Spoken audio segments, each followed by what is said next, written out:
Morning, everyone. Super excited to be here today, and it was sunny. It was predicted that it was going to rain, so I'm very pleased that it's not. We are here to talk about building a highly effective team. I want to start with introductions. What we'll do is we'll do introductions. We've got a couple slides, but we don't want to take too long on the slides, and then we're going to dig into the debate. If there are questions at the end, we will have a mic roaming around, so just raise your hand. But let's start with you, Jane. Thanks, Matt. It's awesome to be here. So I'm a partner at AlbionVC, and we invest in early stage, so seed to Series B, B2B SaaS and health tech. And I'm actually an organizational performance specialist. So the part of the business that I run is focused on creating value in the company. So we help accelerate growth, seen through the lens of human capital. That's talent, that's leadership, that's organizational, systemic performance. Great, thank you. Maddy. And my name's Maddy. I'm a partner at an executive search firm called Erevena. We specialize in leadership hires into early stage through to growth, VC-backed and PE-backed businesses, predominantly in software. And some of our clients at the bigger end of the spectrum would be Airtable, Zendesk, Asana, Box, and then we do everything down through sort of seed stage. So at the smaller end of the spectrum, we work with companies as small as 5 people, and we do everything in between. And we use a fair amount of data insights from LinkedIn to inform how we do search. So that's part of what we'll talk about today. But as Matt mentioned, I'll try and not make it death by PowerPoint, and it'll just be a little bit of slide and hopefully a bit more chat. So we've got an investor, we've got someone on the recruitment side. You probably all wonder what does Mews do, because we're in a vertical, and a lot of you probably have never heard of what we do. So we're a vertical business for hotels. So if you walked into a hotel and stood in a queue at a lobby, they're probably not using Mews, because we try and really drive innovation across hotels. We're about 850 people working in a very hybrid environment. We've got employees in about 20 countries today, and really scaling. We're at about 150 million ARR. So we've come out of COVID really well. But part of that challenge has been really building this diverse and highly functional team that constantly changes. So I'll try and inject some of my opinions as well. I'm not going to just ask questions, but I have lots of opinions, so I'll try and inject it as much as I can. But let's start with a couple slides and then just take it from there. But I think this is yours. Yeah. So I mentioned that part of what we do at Erevena is looking at hiring trends from LinkedIn in particular. And what you can see behind is a slide here from a recent report that we published called Beginning to a Billion that looks at 80 B2B software unicorns and who they hired into their VP, C-suite, GM layer. And then that's contrasted with companies that are called control companies that are essentially very good software companies but never valued at more than $250 million. So very, very good level of success, but not quite at the unicorn level of success.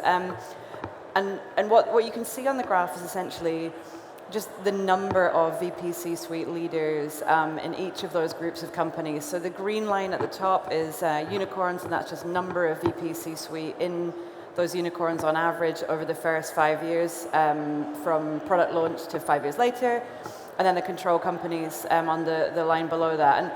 And really what you can see here is that at the point of starting out, so year 0, companies that don't become so successful and unicorns have statistically the same number of leaders, so between 2 and 4 leaders on average. But 5 years after that, unicorns have got around about 14 leaders in their leadership teams, whereas companies that are in the control group have just fewer than 5. And I think the salient point for me to make here also is that those companies raised the same amount of money at seed and Series A in each of the groups. So the unicorns didn't have a distinct advantage in terms of being able to hire people.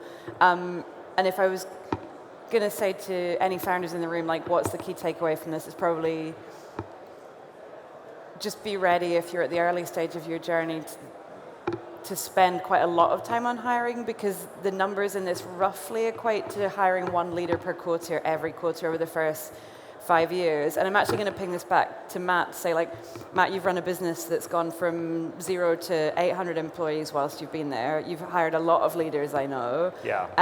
How much time do you spend on that, and how do you think about that as part of your your day-to-day? So today it's way more than back then. In the early days, you just had a group of people, mostly white males, unfortunately. And today we really heavily think about the structure of the team. Are they ready to scale beyond next year? Because the growth is so fast that we only really want to have these leaders that have stretch in them. And we do overhire in certain VP roles, so have a backfill when someone drops out.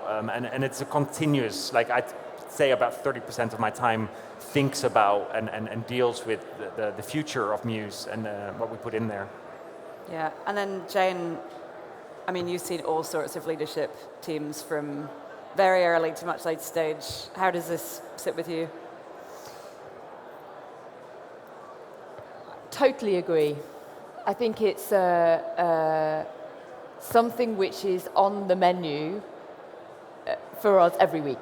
So we help one hire in our portfolio. We've got 70 companies in our portfolio, and we help one of our companies hire what we call a game changer hire every single week. And I don't have enough time to get around everybody. There's more hiring to do than there is time for me to do it. Now, what I will say though is that investors are asking me a slightly different question to founders. So investors are asking, and the boards, I believe, and you can maybe give a view here, they're asking me, have we got the right team to deliver the growth strategy? A founder is asking me, how do I build the right team to deliver the growth strategy? And so I think what you're talking to here is a question of, this is important. Founders must pay attention to it. It's my role. I believe it's my accountability and those in the best VCs to equip those founders with the right skills to be able to hire that team. Yeah, nice. The next one. Hit me with that one. Yeah, this is a great question for Matt. We talked obviously about this before we came on stage today, and this is quite a poignant point for Matt that I'm sure he'll talk about in a second in terms of years of experience of the average leader. So if you look at the years of experience of the average leader in control companies and in unicorns, it works out at the same number. There's no difference in the two groups. But if you look at the most experienced leader in the unicorns and the least on average in the average unicorn, and then you look at the most experienced leader and the least in the companies that didn't do so well, there is a big difference. So approaching year 5, you can see there that the average unicorn had a most experienced leader with 25 years behind them and a least experienced leader with about 5 years behind them. So the gap there is about 20 years in the leadership team, just in terms of years of prior work experience. In the companies that didn't do so well, the control group companies, that difference was 23 years to 9, so more like 14 years. So you've got a much tighter spread there around the average. And what it means is that I think when we talk about diversity, we often talk about gender, about ethnicity, about sexual orientation. We don't often talk about years of experience, but it is a huge factor, in my opinion, around cognitive diversity. And what you can see here is that unicorns excel at that. They excel at having cognitive diversity in the leadership team. And I know, Matt, you've done a really good job of this particular metric at Mews. Yeah, like I don't, like when I see a job description and it's always this must-have 10 years of SaaS experience, you exclude this whole group of people that are actually super talented. And recently we were debating, because our CPTO is phenomenal, and he hates every time I bring it up, but he's 25 and he leads about 300 people across our organization. And he would have been excluded if we had put that line saying must have 10 years of experience, because the filters on these recruitment platforms will just drop you off. So I don't believe those traditional ways of recruitment are the best ways, but I'd be actually interested to see if you remove those, that means your pool gets significantly larger, but how do you still get to the one candidate? Like, how do you cut down without excluding the great talent? Well, I think a lot of it's just really about aligning what are the things that you actually need to do, and like where might that show up? Because it doesn't always show up in the most experienced candidates, and sometimes it does as well, right? And I think what you've probably done a great job with in appointing your new hire is figuring out like what things need to be done and who's the best person for that. And obviously, if someone's younger, they're less likely to have certain experiences that would make them good to do that job, but it's not a given. And I know, and I think also it's about structure in terms of hiring and like using frameworks to be very clear on like, this is what this person needs to do, and this is how we've assessed them, and do those things match up? I know, Jane, you've done lots of work on frameworks and understanding like the actual, like the theory is great, but the actual process of like, how do you figure out what the things are that need to be done, and then how do you make sure the ideal person can do those things? Yeah, who hires with a scorecard? Who uses a scorecard when they're hiring? Yeah, awesome. 4. Okay, not very many. Right, should we have a little lesson? Does anybody want a lesson on how to build a scorecard? Should we just like fly by the seat of our pants here? Yeah, go for it. Okay. All right, so I want everybody to put your hands like this next to your eyes, like make little binoculars with your eyes. Okay, cool. All right, so this is your binoculars. You're going to have to work with me now, like we're being creative. This is your binoculars that you're going to look through. So now, so you're going to have to keep those in your mind. And now I'd like you to imagine that you're holding a beach ball in front of you. So you're holding up this big beach ball, so now you can release your eyes, exactly. Hold up the beach ball. Come on, work with me. I know it's early, but we've got this. So you're going to hold up this beach ball, and the stripes. Does everybody know what a beach ball is, by the way? Like the old-fashioned, ones that you blow up on the beach? Where do you think we're from? I know. Well, just thought I'd check. So in my mind, at least, this beach ball has stripes to it. So your stripes are going to go horizontally in this case. And so if you hold up now your beach ball, back to your beach ball, and you're going to pull it close to your binoculars such that you can just see one stripe. Right, you with me? What color's your stripe? What color is it? Red. Red. Is it red? Yeah, yours Mine is was red. red. Okay, red. Okay, cool. Red stands for the CV. Most people only use the red stripe when they're hiring. Now, here's what I want you to do. I want you to take off your binoculars, and I want you to move your beach ball further away, and I want you to twizzle it in your mind's eye right now. Tell me, is the whole ball red?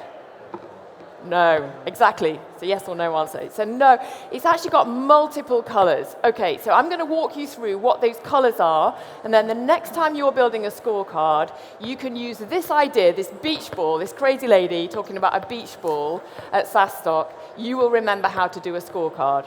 So your red is the track record. Now, you're absolutely right. How are we doing for time? Can you just flick back to the growth mindset? Is that all right? Just This one? That one, yeah. I'm going to need that in a minute. So the red stripe is the track record, and it's absolutely right not to use tenure as an absolute, because somebody could have been somewhere for 10 years and not achieved anything. So think rather about what they need to have achieved. X to Y in terms of growth. Concrete examples of what they've actually done as proven success metrics. Then your next stripe, let's call it, what color would you like the next stripe to be? Blue. Blue, amazing, thank you. Your blue stripe is the contextual strengths, it's how. So how does somebody need to behave in order to do their job well? There's a hiring playbook toolkit that you can find on our website that's got about 40 competencies in that section on role strengths that give you a fast forward, so you can pick from there if you need to. The next stripe is colored Yellow. Yellow, the yellow stripe. This is really answering the question, will they thrive in our team? Now, you can use two things for this. One is the values of your company, as long as they're unpacked into behaviors, and then ask questions when you're interviewing about the behaviors. The second thing you can do, and this is my absolute 101 on hiring in an early stage team, is to hire for growth mindset. So growth mindset is just, it's 2 words, and it's often talked about. I've unpacked this into competencies. So there are 12 things here that show up in high-performing leaders, and I've tested this over about 6 or 7 years, taking 15,000 data points and then working it into a smaller data set of about 300. So in early stage teams, high performance is more likely to be achieved if you hire people with a combination of these things. That's your yellow stripe.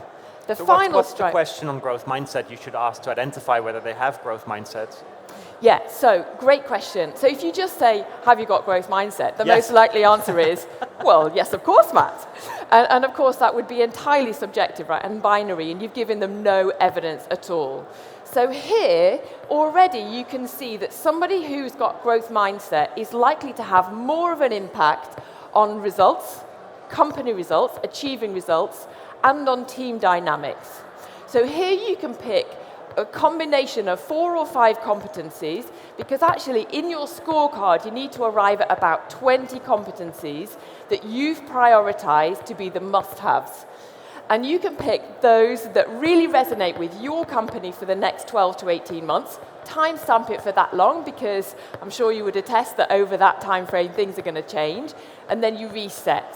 The questions you will ask, though, include evidence-based questions around the behaviors that you'll need to demonstrate to have those competencies. Right, give me an example of a time when... Give me an example of a time when you persuaded somebody to buy something that they didn't want to buy, or that they didn't know they wanted to buy.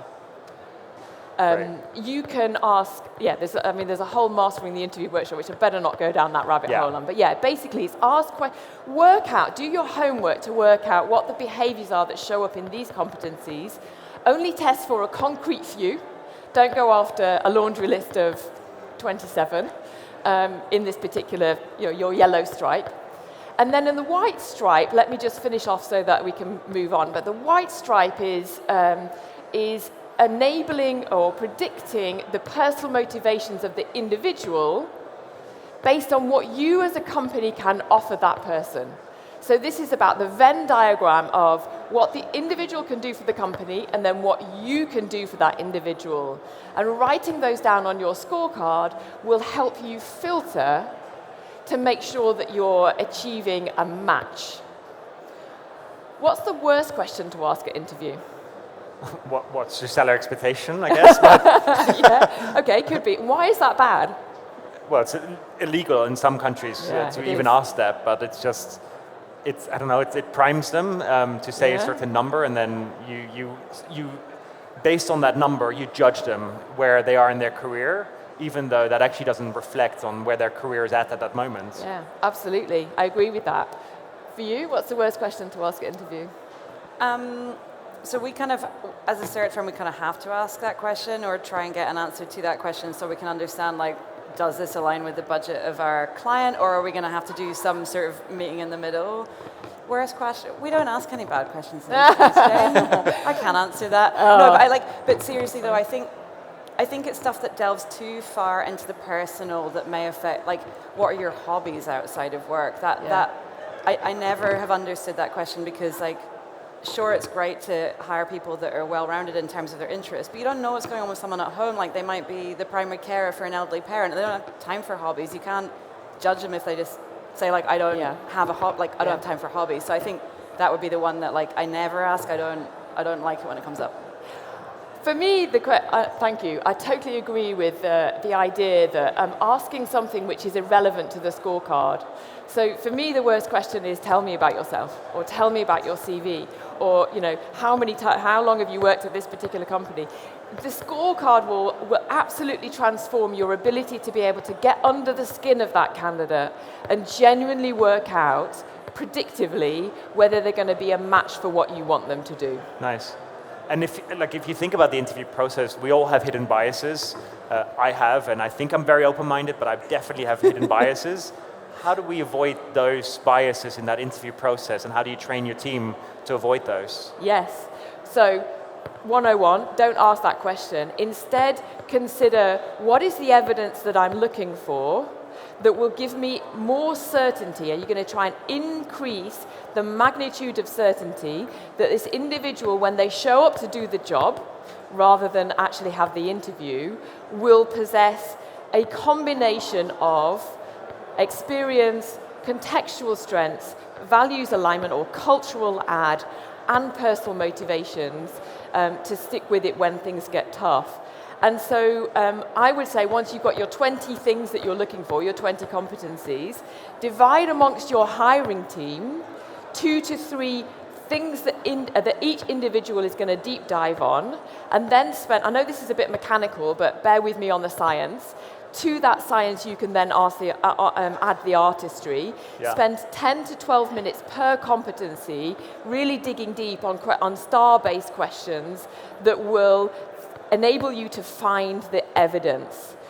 All of the power is really with you. So you're asking those questions specifically right from the get-go. I don't know if that's making sense. Yeah.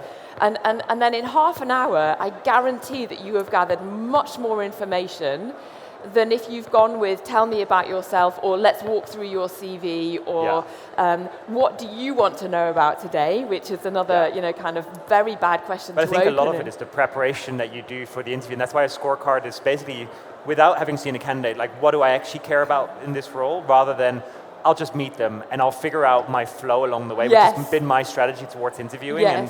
And recently we started really with scorecards and defining which person in which stage of the interview should ask which type of questions, so that we all ask very different questions. We don't all ask the same question about the resume and the story there.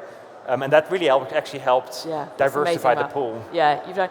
And then the other thing that's so powerful, and again, I've done a bunch of data on what candidates experience. Candidates most dislike interview repeats. And if you go for don't go for coffee and have an interview. Actually have a structured interview. Do your preparation. I've done over 13,000 interviews and been part of over 700 hires, and I still, after 25 years, write interview questions in advance. Always. Right. It's a discipline of doing that, which then leads to the outcome of gaining more evidence. Lastly, I'll just, and then I'll come back to you. I'm conscious I'm holding the mic here. What's the worst question to ask your buddy after he or she has interviewed someone about their view on a candidate? I'm not sure I follow the question. Okay, so what's the worst question to ask your teammate after they've interviewed a candidate about their views on that candidate? Well, I don't actually want to know their opinion until everyone has formed their opinion and written it down. Yeah. Because you influenced them, right? Yeah, they should score them first. Yeah, absolutely. Yeah. Most of the time I hear to an inexperienced interviewer, do you like them? Yeah. What do you think? Do you like them? Yeah. And the only thing I'm evoking there is bias. So you're absolutely right, and it's subjectivity then. Hire for trustability as opposed to likability. So rather ask, where do they match what we're looking for? Would you, even if you're going to go near some sort of do you like them, ask instead, would you trust them in a battle with us? Would they have our back? Yeah. And I think culture and values get conflated often with likability as well, right? Like where people say, oh, but I don't want to hire them because I didn't like them. And I think, well, I've got some great friends that I love and I'd love to go on holiday with, but my word, it would drive me bananas working with them. Yeah. And not because they're not smart, brilliant people, just because work values-wise we don't align. And then vice versa, right? We've all worked with brilliant people, but don't have much to say to them in the pub, and that's okay too. Yeah. Doesn't mean you can't work with them. So totally once you've actually made the hire, right? So it's important that we get the right people in the room. But I remember the early stage when we were just 10 white males in an office, and the first female came in and she was like, it's kind of a shit show here and it's a mess. How do you make those first diverse hires feel welcome? Because there always has to be one first. And how do you culturally embrace those people into the culture? Great question. I think it is doing a really good job of the scorecarding and the frameworks. I think often people look at hiring and retention in isolation from each other, they're not related, but I think they're really closely related. If you do a structured hiring process, you're not only answering questions for what that person will do right now, but you're asking questions for how they'll fit in the organization in 1, 2, 3 years from now. And I think, I'm really sorry, Matt, there's a huge duck just behind you. I'm not even sure. I'm sorry. Just in case you're why is she looking over my shoulder? There's a large duck. Hello. Wasn't expecting that to come up. But so I think remembering that the hiring process is not only about can they do the job right now, but also will they fit in the longer term. And then when they join, there should be a values alignment, and that values alignment should, if it's done well, kind of supersede any kind of other diversity issues. And I think also the data side we looked at before, remembering that diversity isn't just about gender, ethnicity, sexual orientation, religion. It's also about things like, did you get a chance to go to university, right? Because like 10 white males in a room doesn't mean that they all got the chance to go to a good university. Some of them might have grown up in a place where they did not have that chance. Remembering that, and remembering that that's a measure of diversity, remembering the years of experience is a measure of diversity as well. And I think it gets talked about so much in early stage business, and on LinkedIn it gets posted a lot, but being vulnerable enough so that you can say, as one of those 10 white males, like, I know you might feel a little bit different, but like, here's what makes me feel a little bit different, and sometimes I find that hard. And being able to have that open conversation so that the person joining is clear that whilst at face value there might be something that sets them apart, like everybody has something that sets them apart, and everybody's very happy to talk about it. Yeah, I think one of the challenges we have is that initially when we talked about diversity and inclusion, we had a consultant come in and we jammed it down the throat of our teams, and they're like, I don't want to go to this training. And diversity became this word. It's like, oh God, here we go with the mumbo jumbo class again. Yeah. And then we actually shifted very much to having team members talk at our all hands about, Ramadan and what it means to work during Ramadan. Or we had some people with HIV step up, an invisible disability that affects them deeply, and then just engage in that conversation in a much more human way. And it culturally really shifted from, right, diversity training, you must sit in the session for 1 hour and then you'll be diverse and you'll be open-minded, to actually having a conversation about specific examples, and that's really shifted the culture at Mews recently. Yeah, you pick up an amazing point. I love the focus on inclusion as opposed to diversity. I think there's more legs and more runway if we really think about inclusion, which is what you're talking about. Yeah. The importance of role modeling is massive. The 101 on leadership for an early stage business and how you go further, faster together comes down to, in my opinion, trust. And trust is something which is experienced as a feeling as opposed to something that you can measure. So I set out to try and find a way to measure trust.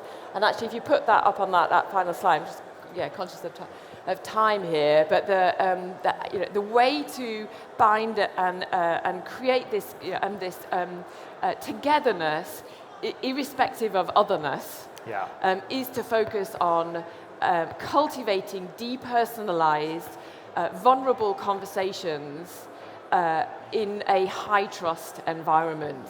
And so we've unpacked it, that we use this tool. It's free for all of our teams, and it unpacks trust into a high-performance, high-humanity environment. And what's really cool about what we can predict here when our teams do this is that there are organizational effectiveness yields.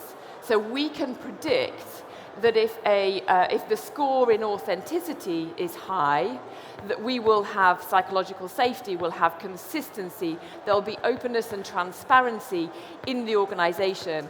And what's awesome about what you're doing is that it comes from the top.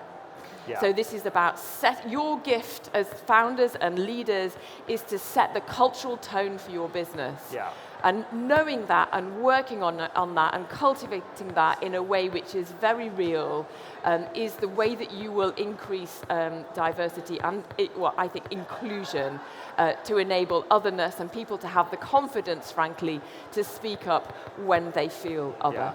Yeah. And I think it's the founder. If the founders don't have that sense of wanting to drive diversity and inclusion, it's not the people person that's going to drive it.